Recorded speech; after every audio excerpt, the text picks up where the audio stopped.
Una de las historias en forma de ilustración que quisiera compartir con usted es la historia que encontramos en 1 Samuel 15. La historia relata la desobediencia del rey Saúl a las órdenes del Señor.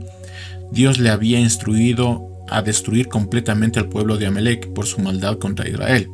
Pero Saúl y su ejército perdonaron al rey Agab y conservaron el mejor botín.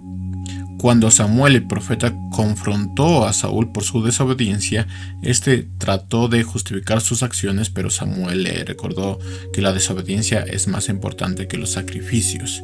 El Señor rechazó a Saúl como rey y lamentó haberlo elegido. A pesar de que Saúl se arrepintió y suplicó perdón, el Señor ya había tomado una decisión. Samuel despedazó al rey Agab ante el Señor como símbolo de juicio. La historia concluye con la separación de Samuel y Saúl y la tristeza de Samuel por el destino del rey desobediente. Samuel perdió el reino y Dios eligió a otro mejor para que ocupara su lugar. Ahora, lo interesante de esto es que los amalecitas, que debieron ser aniquilados, siguieron atormentando al pueblo de Israel por más tiempo. David tuvo que lidiar con algo que Saúl debió haber terminado, y aún después de una gran victoria que tuvo David contra los amalecitas continuaron apareciendo. Esta historia nos dice que no podemos ser misericordiosos con el pecado como los amalecitas. Si dejamos libre a uno, este regresará y se volverá más feroz y buscará destruirnos. El pecado debe ser destruido como Samuel destruyó, prácticamente lo despedazó al rey Agab. Pero note algo, Saúl tenía que acabar con todos los amalecitas, pero tuvo compasión y sus soldados estaban más interesados en el botín que cumplir la orden de Dios. El pecado debe ser destruido. Esto es tan importante que alguien más tratará de hacerlo por ti. Como vemos, Samuel intentó hacer lo que Saúl debía hacer. Sin embargo, la desobediencia de Saúl lo perseguiría años después. Veamos entonces los 3 puntos acerca del pecado personal. Empezaremos con el pecado. Vamos a estar leyendo Romanos 7, 14, 24. Versículo 14, porque sabemos que la ley es espiritual, pero yo soy carnal, vendido a la esclavitud del pecado, porque lo que hago no lo entiendo, porque no practico lo que quiero hacer, sino lo que aborrezco, eso hago. Y si lo que no quiero hacer, eso hago, estoy de acuerdo con la ley, reconociendo que es buena. Así que ya no soy yo el que lo hace, sino el pecado que habita en mí. Porque yo sé que en mí, es decir, en mi carne, no habita nada bueno, porque el querer está presente en mí, pero el hacer el bien no. Pues no hago el bien que deseo, sino el mal que no quiero. Eso practico. Y si lo que no quiero hacer, eso hago, ya no soy yo el que lo hace, sino el pecado que habita en mí. Así que, queriendo yo hacer el bien, hallo la ley de que el mal está presente en mí, porque en el hombre interior me deleito con la ley de Dios, pero veo otra ley en los miembros de mi cuerpo que hace guerra contra la ley de mi mente y me hace prisionero de la ley del pecado que está en mis miembros. Miserable de mí, ¿quién me librará de este cuerpo de muerte? Gracias a Dios por Jesucristo nuestro Señor. Así que yo mismo, por un lado, con la mente sirvo a la ley de Dios, pero por otro lado, con la carne a la ley del pecado. Esta es la descripción de una persona que tiene un conflicto consigo mismo, un conflicto que no es menor. Para Pablo este tema se convirtió en una batalla agotante, brutal de todos los días. Esta batalla de una persona que ama la ley de Dios contra su propia incapacidad de vivir completamente en la ley de Dios. Romanos 7 son las palabras personales de un hombre en conflicto que sufre por causa de su propio cuerpo. La ley dice que debe hacer algo, pero su propio cuerpo le dice hacer otra cosa. Entonces, para Pablo, la batalla es real, la batalla es diaria, la batalla es brutal. Y esta es la conclusión de un hombre en conflicto. Romanos 7:24 dice: miserable de mí, ¿quién me librará de este cuerpo de muerte? Esta es la afirmación de este mismo hombre. Romanos 7:25, gracias a Dios por Jesucristo nuestro Señor. Sin embargo, esta es la verdad de este hombre en conflicto. Así que yo mismo, por un lado, con la mente sirvo a la ley de Dios, pero por otro lado, con la carne a la ley del pecado. Ahora, déjeme profundizar más en el conflicto que está teniendo Pablo. Tratemos de quitar de nuestra mente que es Pablo quien está diciendo esto y veámoslo como alguien desconocido, como un hombre cualquiera. Dice versículo 25, así que yo mismo por un lado con la mente sirvo a la ley de Dios, pero por otro lado con la carne a la ley del pecado. Entonces, por un lado puede ser tomado como la descripción de un cristiano, el cual es bastante sincero, pero por otro lado puede ser visto como las palabras de un cristiano inmaduro o incluso uno que dice ser cristiano, pero no lo es. Algunos dicen que un cristiano no puede ser esclavo del pecado, por lo tanto tiene que ser un incrédulo. Otros dicen que un incrédulo no puede desear obedecer la ley de Dios, por lo tanto es un cristiano. Las dos partes basan su argumento en las mismas palabras de este hombre. Versículo 14, porque sabemos que la ley es espiritual, pero yo soy carnal, vendido a la esclavitud del pecado. Versículo 18, porque yo sé que en mí, es decir, en mi carne no habita nada bueno, porque el querer está presente en mí, pero el hacer el bien no. Este debe ser un incrédulo, dicen muchos, porque ¿cómo es posible que el poder del Espíritu Santo no actúe en este hombre y lo libre del pecado? ¿Cómo puede este hombre ser cristiano si en el capítulo 6 este mismo hombre dice, capítulo 6 versículo 2, de ningún modo nosotros que hemos muerto al pecado, ¿cómo viviremos aún en él? Versículo 6 dice, sabemos esto, que nuestro viejo hombre fue crucificado con Cristo para que nuestro cuerpo de pecado fuera destruido, a fin de que ya no seamos esclavos del pecado, porque el que ha muerto ha sido liberado del pecado. Versículo 14 dice, porque el pecado no tendrá dominio sobre ustedes, pues no están bajo la ley, sino bajo la gracia.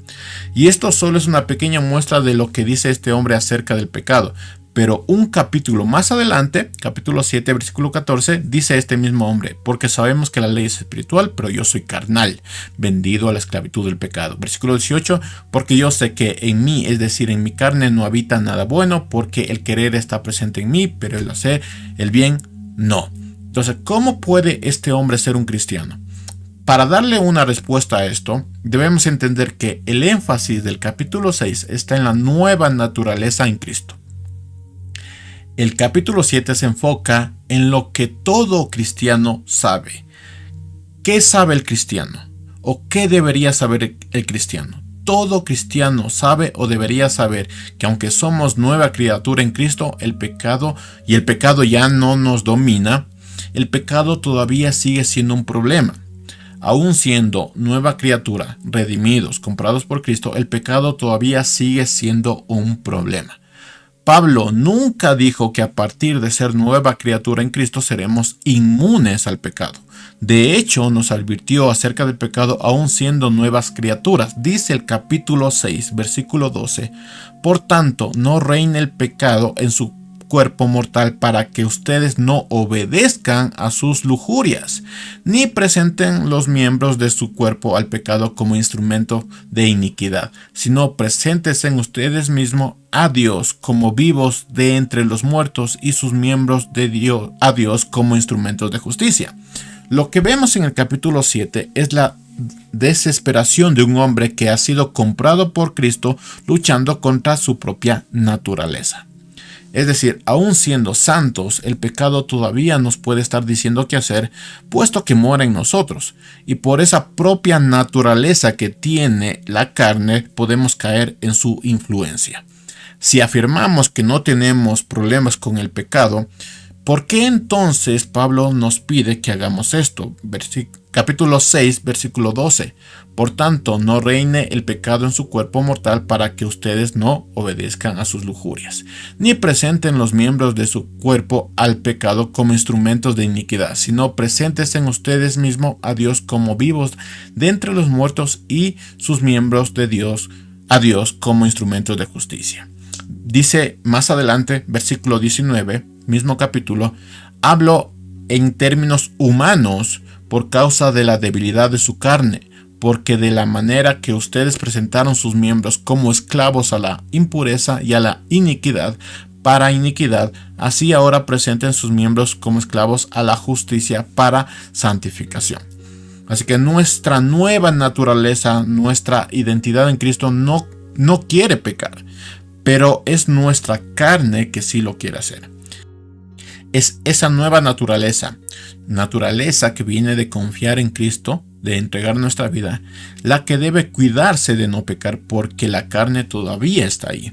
¿Usted podría presentar sus cuerpos al pecado? Sí, porque todavía vive en la carne, todavía la carne está ahí. Veamos de nuevo lo que dice Pablo, capítulo 7, versículo 22, Romanos. Dice, porque en el hombre interior me deleito con la ley de Dios, pero veo otra ley en mis miembros de mi cuerpo que hace guerra contra la ley de mi mente y me hace prisionero de la ley del pecado que está en mis miembros. Entonces Pablo lucha porque por un lado tiene una nueva naturaleza en Cristo, pero por otro lado todavía vive en la carne.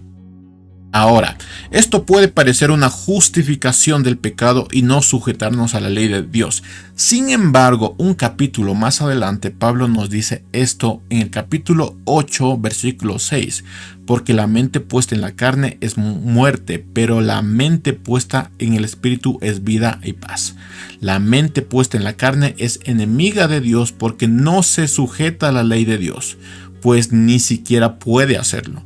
Y los que están en la carne no pueden agradar a Dios. Algo que nos enseña la historia de Judas es que el remordimiento no es arrepentimiento. No importa qué tan cerca estés de ver la ley de Dios, la mente puesta en la carne no se sujeta a la ley, no puede sujetarse a la ley.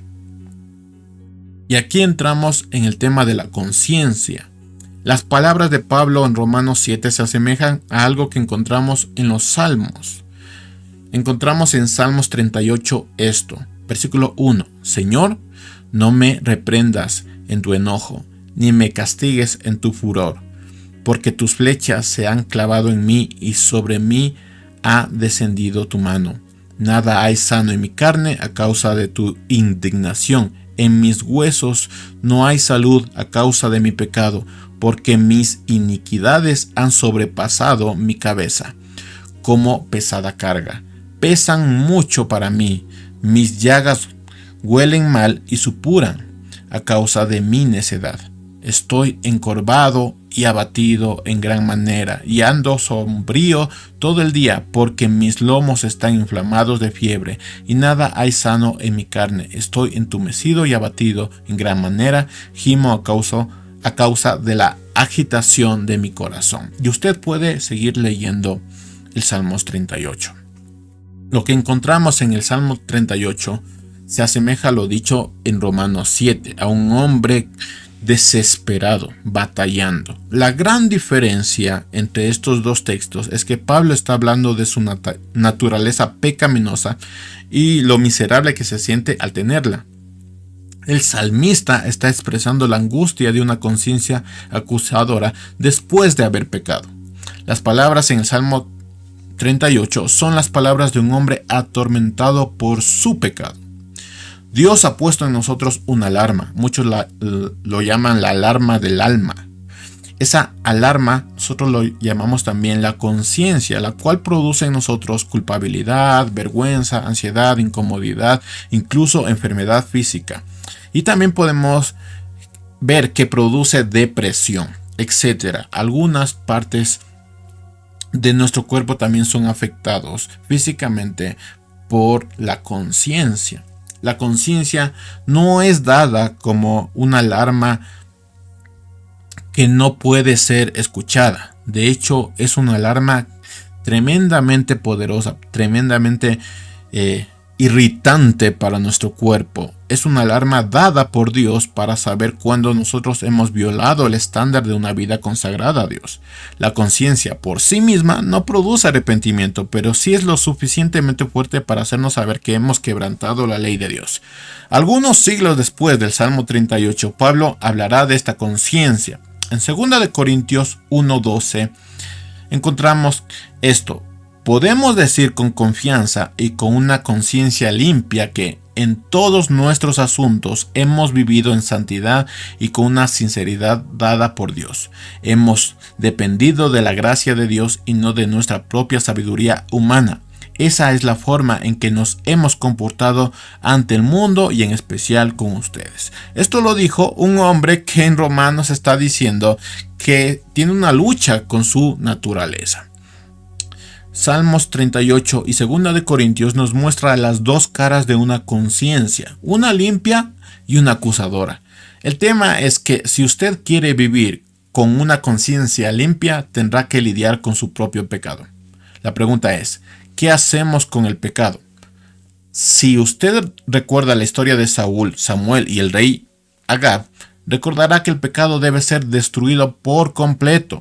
Dice Colosenses 3:5, por lo tanto, consideren los miembros de su cuerpo terrenal como muertos a la fornicación, la impureza, las pasiones, los malos deseos y la avaricia, que es idolatría. Pues la ira de Dios vendrá sobre los hijos de desobediencia por causa de estas cosas, en las cuales ustedes también anduvieron en otro tiempo cuando vivían en ellas. Pero ahora desechen también todo esto: ira, enojo, malicia, insultos, lenguaje ofensivo de su boca. La Nueva Traducción Viviente, Colosenses 3:5 dice: así que hagan morir las cosas pecaminosas y terrenales que acechan dentro de ustedes. No tengan nada que ver con la inmoralidad sexual, la impureza, las bajas pasiones y los malos deseos. No sean avaros, pues las personas avaras son idólatras porque adoran las cosas de este mundo. A causa de esos pecados viene la furia de Dios. Ustedes solían hacer esas cosas cuando su vida aún formaba parte de este mundo, pero ahora es el momento de eliminar el enojo, la furia, el comportamiento malicioso, la calumnia y el lenguaje sucio. La orden es la misma, no es ten misericordia o den excusas de tus pecados o los pecados de los demás. La orden es la misma: mata esos pecados, no dejes nada vivo, haz morir a las obras de la carne. No puedes dejar nada vivo, debes matar todo lo que ofende a Dios. ¿Qué hacemos con el pecado en nuestras vidas? Lo exterminamos. ¿Y cómo llegamos a exterminarlo? Pues nos da la respuesta Pablo en Romanos 8, versículo 12. Así que, hermanos, somos deudores, no a la carne para vivir conforme a la carne, porque si ustedes viven conforme a la carne, habrán de morir. Pero si por el Espíritu hacen morir las obras de la carne, vivirán. Porque todos los que son guiados por el Espíritu de Dios, los tales son hijos de Dios. Por lo tanto, es nuestra conciencia que nos advierte lo que ofende a Dios. Es nuestra obligación matar todo lo que ofende a Dios y lo que hacemos agrada a Dios porque nos estamos santificando. Y todo esto lo hacemos por medio del Espíritu Santo. Es propio de un cristiano matar el pecado que hay en él. Y lo que Pablo hace es describir la victoria contra el pecado en Romanos 6, describe la batalla constante con el pecado en Romanos 7 y describe la conducta de un cristiano, el cual hace morir todo lo que ofende a Dios en Romanos 8. Un verdadero creyente no negocia con el pecado, lucha constantemente con el pecado y lo extermina de su vida. El cristiano sabe que no puede tener paz con su carne. La batalla es diaria, la batalla es real, la batalla es brutal. En esta batalla las acciones deben ser dramáticas y contundentes. Estamos hablando de que es una batalla real, es una batalla brutal. Dice Mateo 5, versículo 29, si tu ojo derecho te hace pecar, arráncalo y tíralo, porque te es mejor que se pierda uno de tus miembros y no que todo tu cuerpo sea arrojado al infierno. Y si tu mano derecha te hace pecar, córtala y tírala, porque te es mejor que se pierda uno de tus miembros que no se pierda todo tu cuerpo, que vaya al infierno. Esto no es un tema de automutilación, pero sí es la perspectiva que nosotros debemos tener acerca del pecado. Jesús no dice habla, conversa, dialoga. Cristo dice ten un acto contundente con el pecado. Si algo te hace pecar, tíralo, córtalo de tu vida.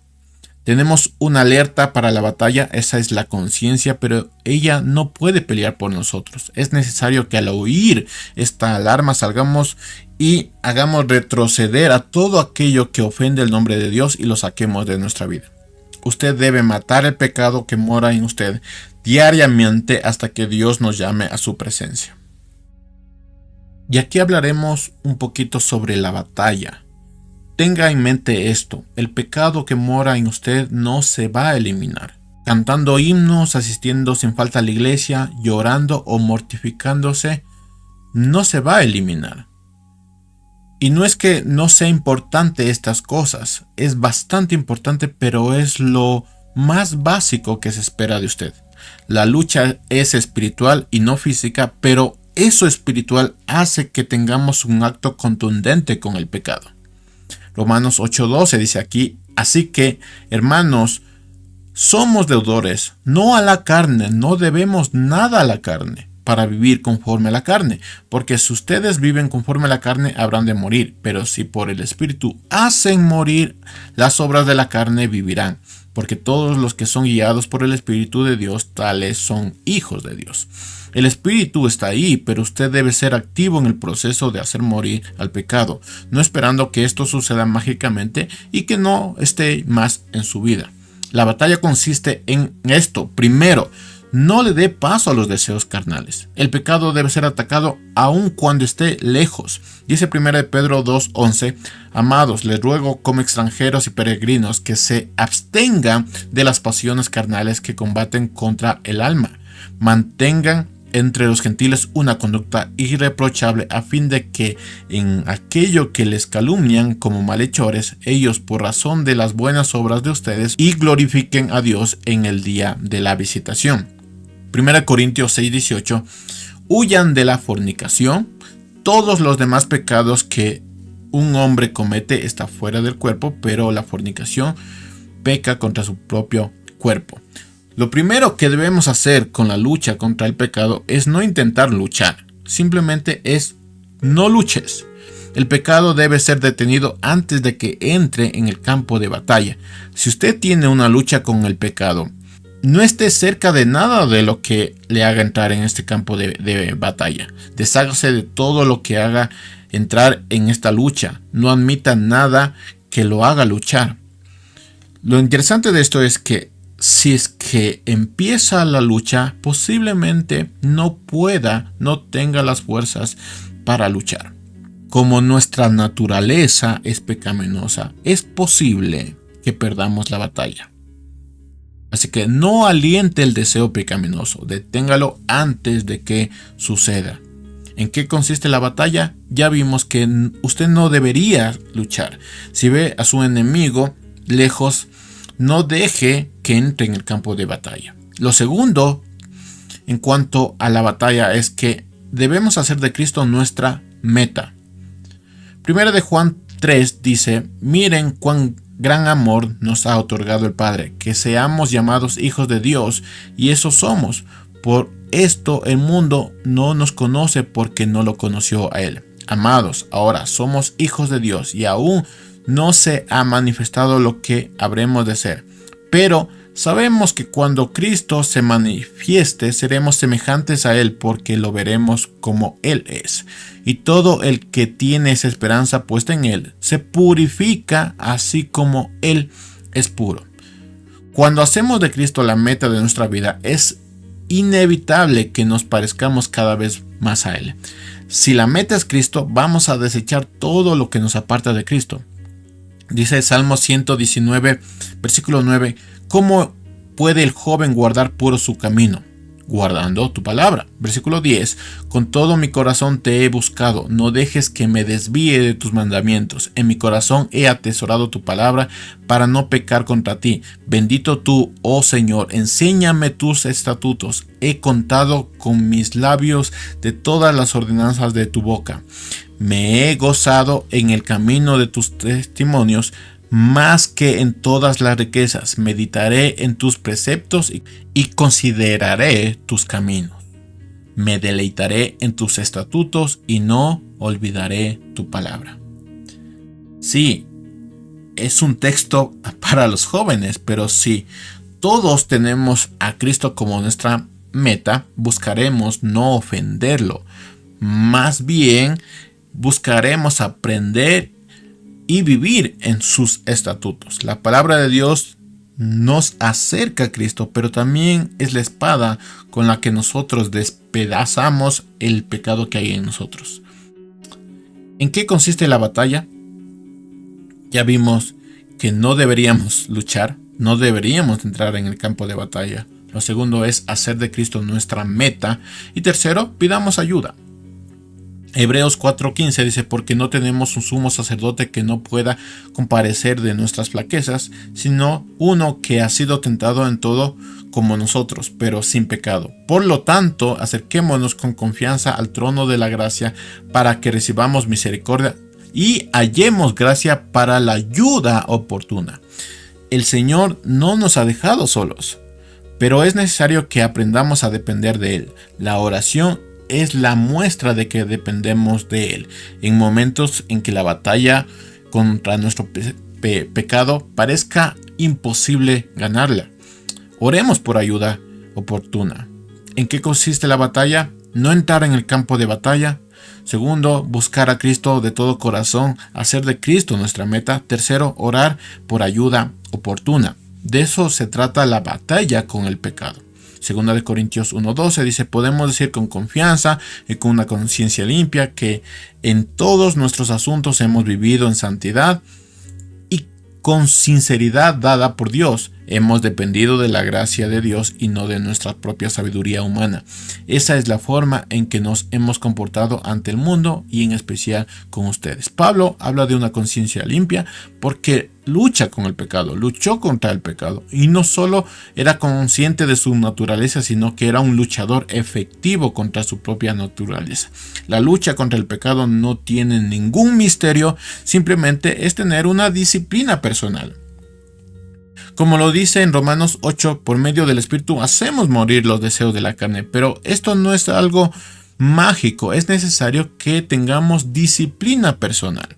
Ustedes no pueden esperar que los malecitas desaparezcan simplemente porque a Dios no le agrada ese pueblo. Dios le ha ordenado acabar por completo con ellos. Dice en 2 Corintios 7:1: por lo tanto, amados, teniendo estas promesas, limpiémonos de toda inmundicia de la carne y del espíritu, perfeccionando la santidad en el temor de Dios. Tenemos el Espíritu Santo, el poder del Espíritu Santo, pero es mi responsabilidad, es tu responsabilidad limpiarte de toda inmundicia de la carne y del espíritu. Quiero terminar con este texto. Dice 1 de Juan, versículo 18, en la Nueva Traducción Viviente. Dice: queridos hijos, que nuestro amor no quede solo en palabras, mostremos la verdad por medio de nuestras acciones. Nuestras acciones demostrarán que pertenecemos a la verdad. Entonces estaremos confiados cuando estemos delante de Dios. Aun si nos sentimos culpables, Dios es superior a nuestros sentimientos y Él lo sabe todo. Versículo 21. Queridos amigos, si no nos sentimos culpables, podemos acercarnos a Dios con plena confianza y recibiremos de Él todo lo que le pidamos porque lo obedecemos y hacemos las cosas que a Él le agrada. Y su mandamiento es el siguiente: debemos creer en el nombre de su Hijo Jesucristo y amarnos los unos a los otros, así como Él nos ordenó. Los que obedecen los mandamientos de Dios permanecen en comunión con Él y Él permanece en comunión con ellos. Y sabemos que Él vive en nosotros porque el Espíritu que nos dio vive en nosotros. La lucha con el pecado es real, es diaria, es brutal, pero es necesario que vivamos con una conciencia limpia. Mate el pecado que está en usted, no deje nada vivo porque ese pecado regresará y hará más daño. Sea como Samuel y delante de Dios destroce al rey Agag. Que el Señor le bendiga.